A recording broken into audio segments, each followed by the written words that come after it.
Good morning. Oh my gosh, it is such a pretty day outside. Yeah, it's going to be cold, but it feels like the days are getting longer. It really does. It feels like the days are getting longer. Um, we're gaining more sunlight, more daylight.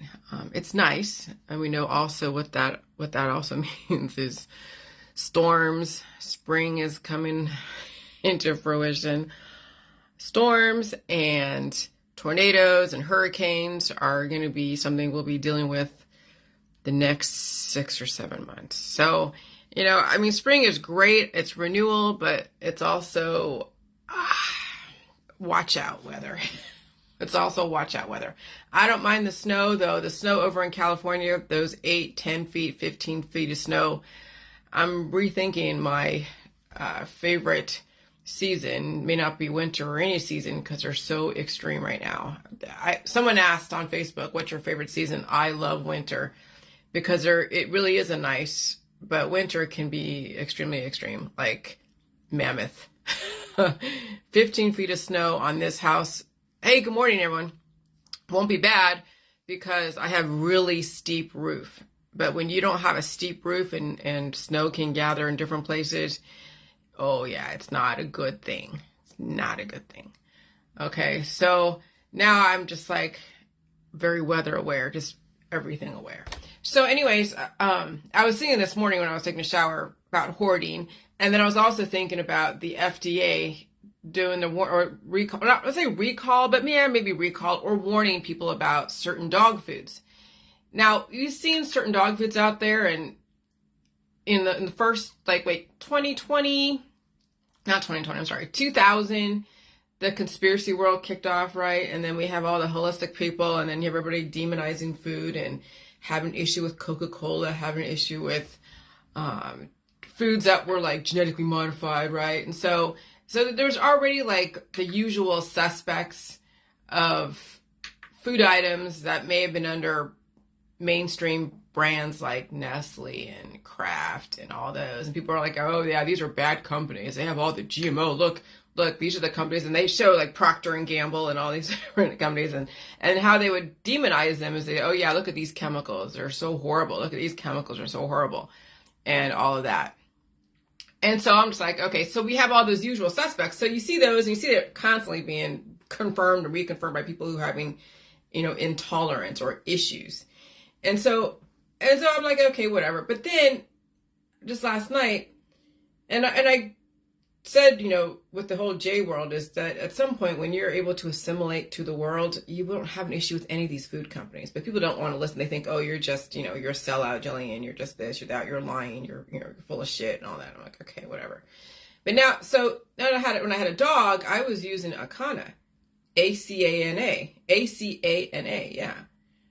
Even I was using Blue Buffalo. And there's California Natural Balance, Origin. A lot of these companies are great companies. They are. Actually, every company out there is a great company, right? But for some reason, why are these getting recalled today? The FDA released the following list of dog food brands named most frequently in dilated cardiomyopathy. Now, people who are using Acana, they have the grain-free stuff, right? Remember all these dog foods that were trying to adapt to people's medical conditions. They have gluten intolerance and also animal conditions. So they had all these gluten intolerances and all this other stuff, right? And so they were making all these different kind of brands, but they don't say, well, it's a kind of gluten-free or grain-free. They don't say Signature or Taste of the Wild or Blue Buffalo, gluten-free or regular. They just have the brands, and then you have to figure out, well, okay, which brand or which type in the brand that are having issues, because you really can't. So they're showing you that there's like 67 cases of cardiomyopathy, dilated cardiomyopathy in Acana, Signature, Taste of the Wild, and I'm like, hold on a second. Before we go down that road of demonizing yet another fucking food company, let's figure out what the issue is. And the issue is people are hoarding memories in their body, hoarding hydra, hoarding damaged cells, right? But in a slower frequency environment before climate change, when you think about it, before things really start ramping up, the body was able to deal with it, release those cells intermittently and be able to assimilate. And maybe they had a few things, but like the dog maybe had a few health issues, but it wasn't like a cardiomyopathy. No, in something like this, climate change and accelerated particles, now animals have an intolerance to the food supply. And when you have an intolerance to the environment, the food also is going to trigger stuff. And then people will blame the last thing that triggered them. And that's no different than someone says, oh yeah, chili juice is horrible. It triggered this, triggered that. Well, yeah, it's energy. It's going to trigger whatever you have already in your body, right? But it's not like they salt poison, but that's how people characterize stuff. When they feel something from whatever, whether it's pineapple juice, chili juice, Cipro, antibiotic, V, maybe they just had a surgery and all of a sudden, so then the things already in their body, the damage that's already in their body reacts to the ions, reacts to the energy, to the trauma of waking up stuff that was asleep. Then people start demonizing the last thing that triggered their situation. Even though they held it inside and they just held it at bay because of all the different drugs and the therapies and things that were okay, in a different frequency. But now we're in a new world. We're in a different frequency. We're in an accelerated frequency, and these frequencies are waking shit up. And so when it wakes stuff up and you eat a food and that food causes then histamine issue or an inflammation, and you're like, oh God, I'm allergic to milk. I'm allergic to this. I'm allergic to that. And since people do make correlation equals causation because that food woke up a demon, and we have 67 people with the same issues, then you have 67 cases of something waking up demons that were already held within because people are not that different, okay? Then you have the food recalls. And it's not because those companies were trying to destroy anybody. That's the thing people have to understand. Coca-Cola was never trying to destroy anybody. Nestle was never trying to destroy anybody. Procter & Gamble was never trying to destroy anybody. Any of these genetically modified companies were never trying to destroy people. It's the people who are intolerant, who cannot adapt fast enough. And that's why you're seeing cancer, disease, and chronic illness and autoimmune disorders. And that's why you see nutritionists take away food from people systematically because they have an intolerance to their freaking environment. But of course, they're going to blame the food. They're going to blame the air. They're going to blame the water. They're going to blame anything that causes them to go into an evolution. And that's the depopulation agenda, when you have an intolerance to any kind of freaking energy that is allowing your body to assimilate and to evolve. But people don't want to assimilate. They don't want to evolve. They don't want to fucking change. And they demonize anything that forces them to change or forces them to take a look and consider it something else. They get pissed off at that. And that's what's going on right now. And so, yeah, this is a perfect case. We know that Akana isn't like one of those companies that people were demonizing way back when. Yeah, they were demonizing Purina a long time ago. But remember, back then we had we distinguished between what's a good company and bad company. The highfalutin great companies were like these expensive type companies, and the old brands like Purina and other stuff, Farina and all that were demonized because they weren't advanced. They weren't, changing or evolving based on what we thought was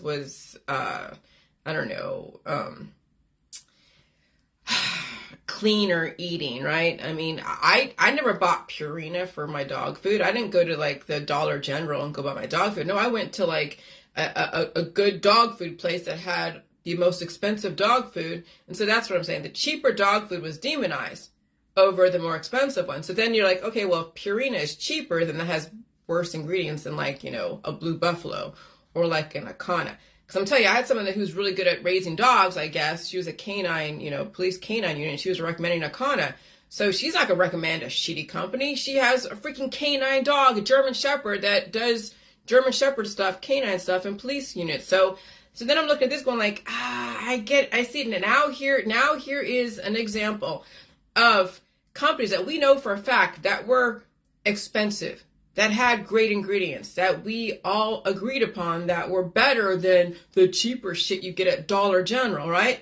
And so Akana and Blue Buffalo and Taste of the Wild and all these companies that were really, that were influential and reputable. That's another word I got to remember. Reputable. Now they are being recalled because the population cannot handle the food supply. They can't handle their environment. So the food isn't poison. It's the fact that we have animals who cannot adapt to the climate change. They won't assimilate to the food supply. They won't. That's the thing. If they can't eat that food, imagine as the climate keeps changing, the animals are not evolving. They're always being, they're always taking medication or reproducing with so many genetic anomalies. Eventually, all the food out there, they're not going to be able to handle, and the dogs are not going to be able to handle anything. There's nothing for the dog to eat. And then people start feeding them people food, but even people food won't be enough for them because they already have intolerance. And then eventually, when the climate changes yet again, the owner won't survive climate change, and neither will the animal. And so you're seeing a systematic de-evolution of those who are intolerant to the environment and, of course, to the food supply. And you're seeing now foods are being actively taken away, not because someone's taking the food away, it's because you're seeing now 67 cases of people who can't evolve to the environment. And their intolerance to food shows their lack of tolerance to the environment. Okay? So right there, that's a correlation to understand. Because again, Akana was never, ever categorized as cheap, as something you get at the Dollar General or some other cheap place that people may go and get their dog food. Okay? So the food isn't poison. So unfortunately that we have animals now that can't survive climate change. Food will not agree with them. And this is so sad. Just remember, all these companies are not trying to destroy people or animals. The population has changed and they're very intolerant to different ingredients, no matter what. It's not poison again. You're just intolerant to ingredients because of your practices on how you dealt with your body changing to the environment. The food companies tried to assimilate to the people and animals. That's why the FDA was always involved with approving what was, out there. But the people, animals are changing too quickly and not assimilating fast enough. So even though like, well, we're not really changing, but you are, so is your environment. And so when you're changing that quickly, you won't be able to handle the foods that you used to be able to handle. That's why people are getting allergies later on in life. Okay, because they used to be able to handle fish and used to be able to handle, milk and meat and all that. Now they can't for whatever reason. And it could be because they have damage and their damage needs to be pushed out. And maybe that food is actually really nutritious, like a meat, like a milk. And it develops proteins and tries to push out the damage. You don't want to feel the body pushing out the damage because your body has to trigger something to help release those demons. You don't want to feel that. So then you take food away.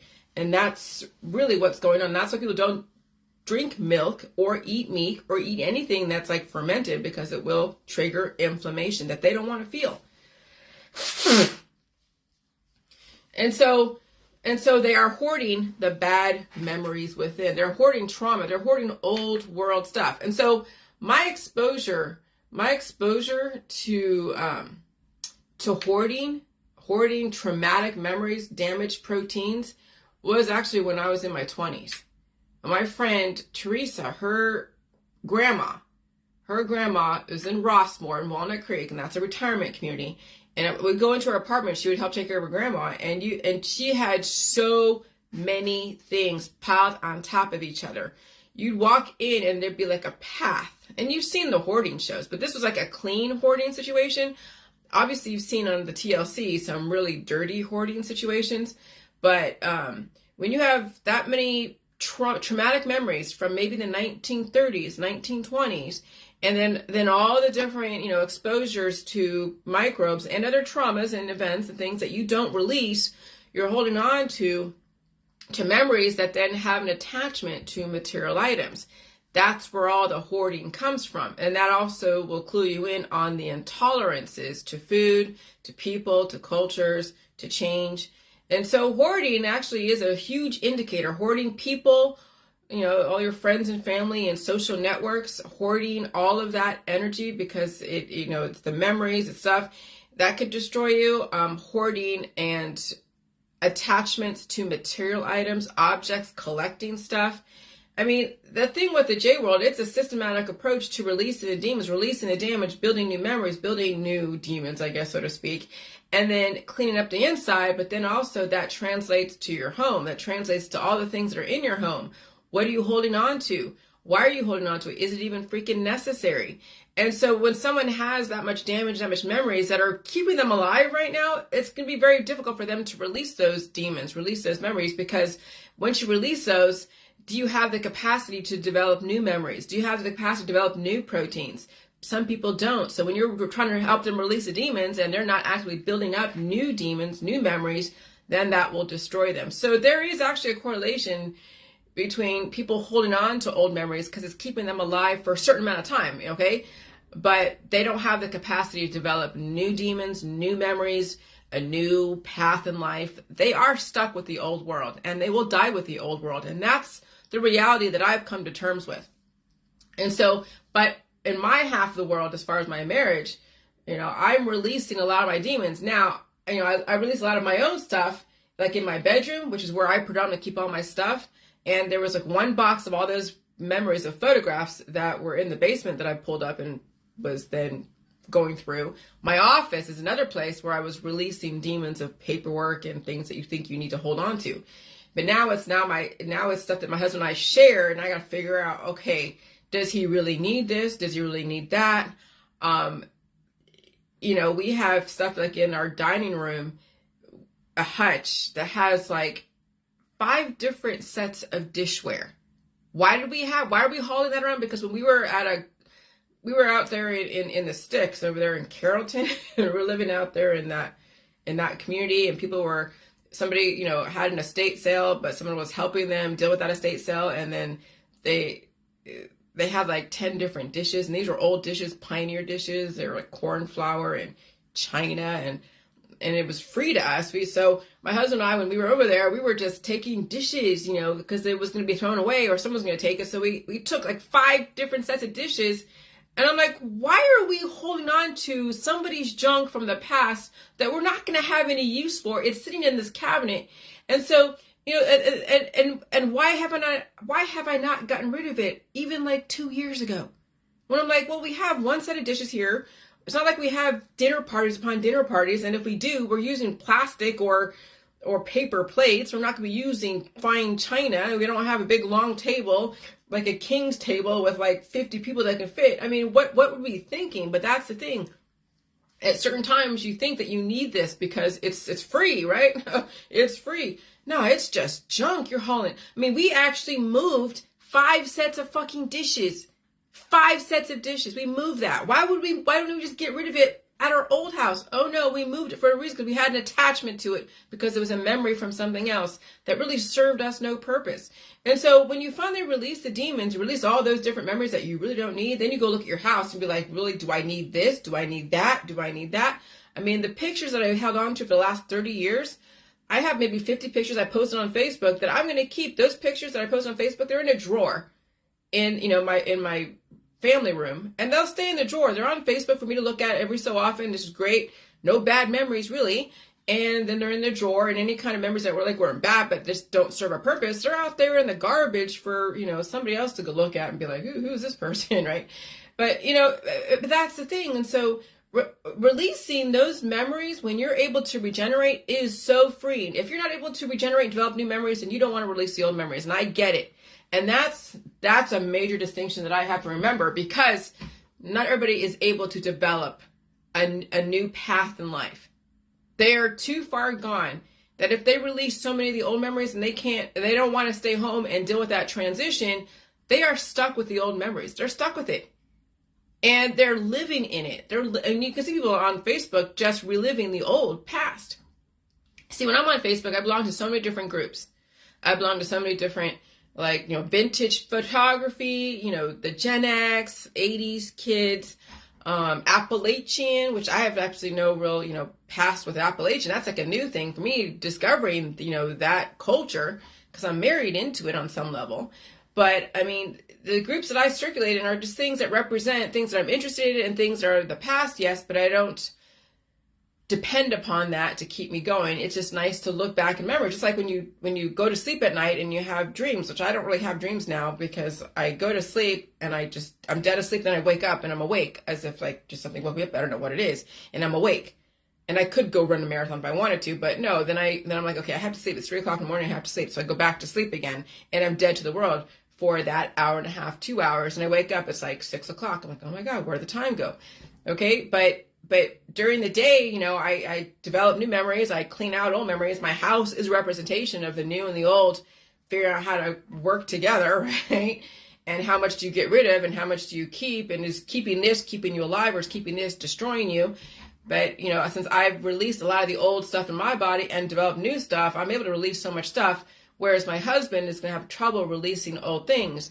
I mean, when I look at the attic and all of his stuff and he's soldering things together, and you see pieces of computer here, pieces of CB radio here, and wires here, and adapters here, and tools here, and it's just all over the attic and probably in the garage. I'm like, oh God, this is going to be interesting, trying to figure out how to even help my husband throw away old memories that he doesn't need. And so that's the thing, about the J world, is understanding how much you can afford as far as old memories to throw away before you're able to develop new ones. So that way you don't feel like there's a major loss, which is why when you see in the hoarding shows, the woman or the man who is being told to throw away like half her freaking property because it's so full of stuff, she has such an issue with it, so hostile about it. And you feel bad for the kids who are just like watching their mom and their dad just deteriorate from all the old memories.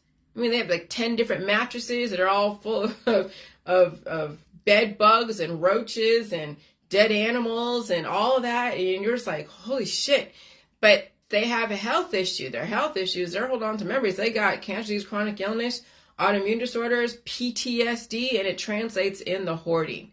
It translates in, and people maybe manifest the hoarding differently. Maybe they have a group of friends and people. Okay, so there's different ways people hold on to old memories. It could be in friends and family and social networks and all that stuff. And their house looks beautiful and their garden looks beautiful. I mean, like my husband, he does great with the landscaping. And he did this office. This office is beautiful, right? But there's some parts of him that hold on to old memories or hold on to stuff that he thinks he needs because of past hobbies. And you're like, how many of these little things do you freaking need? How many of this do you really need? And he's like, well, I could use it for this. And I'm like, oh my God, simplify your life. Okay, so there's different shades and different shades of hoarding. And you can see indicators of it might even get worse if you don't get on it and start throwing shit away. When the person's collecting stuff, you throw it away behind them because you don't want to end up really like an actual aggressive, extreme hoarding situation. And so it's fascinating watching humanity. So to Jordan, what the hell? Hoarding, not Jordan. What the hell was I saying, Jordan? Okay. My first introduction to hoarding, not Jordan, was visiting somebody's grandma in the Maine 19 over Rossmoor. Yeah, they did blame on the Great Depression. But yeah, hoarding. But Great Depression, which I know is a factor. But then you also look at the hoarding of memories, trauma, damaged proteins. Hoarding objects, friends, family, collecting things, all a sign of someone hanging on to the past. The past will destroy them, but the past can also keep them alive for a certain amount of time. Okay, and so that's when people have to realize that sometimes you can't save people. You really can't. If they are that far gone, the memories, the old memories, are the only things keeping them going until their body gives out. And that's something that, so when I put myself out there, right? When I put myself out there, I am reaching those who are in that transition. They don't have so many old memories that are keeping them alive that if they got rid of even 50% of it, it would cause them harm, as far as to what, not literally harm, but they would feel like something is missing and they would feel bad, and they don't want to feel bad. They have to go through that transition. So I reach people who don't have that many crazy ass memories, or have released a lot of them in a different way, and they're able to gain new ones, and they're able to see now how detrimental it is to hold on to old memories all the time. That there has to be a period of release, releasing the demons every so often. And in this environment, it is imperative to release demons almost every day because of how aggressive these particles are that are accelerating. And so you'll be growing things in your body that'll be happening that quickly, and then you'll feel it. You'll feel your body pushing it out, just like I felt it on Monday when the frequency changed and something else was growing inside of me from wherever. And so that my body was pushing it through my lymph nodes. Now even my left lymph node, my left armpit has a little thin line of a rash but it's not bad. Actually, you can see it, but then it's also releasing. And then, of course, I blow my nose. Even you can smell it coming out in your pee and poo and all that stuff. Oh, you can smell the bacteria that have grown in your body, not because it's like bad, because you're in climate change and certain frequencies cause certain cultures to become numerous. And then your body has to go and regulate and release and repair. And then the next day you're fine. But you still have to go through that release process. So implementing or training the body to release the demons when it's necessary, and then you recognizing the indicators that those demons need to be released, is going to save you in this environment, because the climate is so aggressive that it's hard to be stable in this climate. I mean, people can be for a certain amount of time, but if you don't know how to release those demons, you will see then the aging process accelerate. You'll see people go off their rocker sooner than they would have in a slower frequency. And so material items, the fascination, the attraction, the obsession to material items, and your social homogenized activist networks or homogenized cultures used religiously to keep reinforcing your past, present, future identity are indicators and barometers of holding on to old memories that when they replicate, they will destroy you. But again, if people are that far gone, those old memories are keeping them alive, and it will only be for such a long time. It will only be for so long. And some people can use the medical system and the holistic system to kind of stabilize things. But again, you know the outcome of the medical holistic system. It's not something you use indefinitely. It's only temporary, if at all, until you figure out that you really can't hold back the demons. You got to release them. And so I interact sparingly with people on Facebook. If anything, it's more of a releasing the demons, like posting things and communicating words of encouragement for those who are struggling around the J world. But I also communicate monologues, talk to myself to Facebook Live, and then also known as releasing demons, and communicate with others like-minded selves. So I don't do any kind of hostile takeovers, no attraction to converting people, because you can't take someone's memories and then force them to build new ones. No, they have to be the one to release the old memories and build themselves new ones. You can't do anything for anybody else, right? I just send off signals. The right people will pick up on the signals and understand. The wrong people will have an issue with the information and or resist it. And when you don't like my information, you have too many old memories that you hold on to. That's your identity. That's what's keeping you alive for the time being. And it's not for me to decide or anyone else to decide whether or not you should release those memories and build new ones or not. And so if you don't like my information, you are not built for this information. You're not built for the J world. If you resist my information, if you don't even come across my information, then it's irrelevant. But if you're attracted to this and you understand